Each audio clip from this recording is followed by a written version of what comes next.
voidaan taustalle vähän taiteilijakin. Taiteilija taitaa olla tuolla meidän takana. Tänne päin, niin saadaan vähän kulissien takaa tunnelmia näyttelystä, näyttelyavajaista.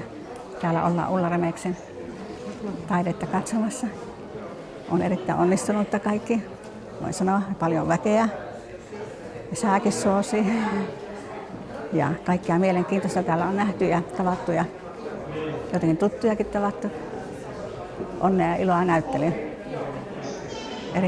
Erittäin mielenkiintoinen. Voi suositella.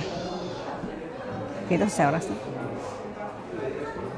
No niin, onneksi olkoon. Ai että, siis tämä on maailman parasta, kun saatiin Juuliska tänne. Kiitos kutsusta. Täällä ollaan. Ihana. Saako tulla taiteilija sinne filmille itse? Kyllä. Kivaa. On kyllä hienon näköiset puitteet. Tekee niin huipputyötä tässä dokumentoinnissa. Tämä on niin kuin aivan kullan-arvosta tämä, että jää tämmöisiä Miten se sanoisi, pitäisikö sanoa loppuelämäksi muistoja? No niin, toivotaan, että sitä on sitten paljon siellä päin, sitäkin asiaa. Ja siellä oli siis, sieltä Budapestin näyttelystäkin on jo teidän Kyllä, nyt todella. Kesällä tulee sitä, just siihen samaan teemaan liittyvä, niin tulee heinäkuun lopulla tänne Kuopioon näyttely. Hyvä, jatkoa. Niin siinä sitten kanssa pitää jatkaa. Kyllä, mielellään.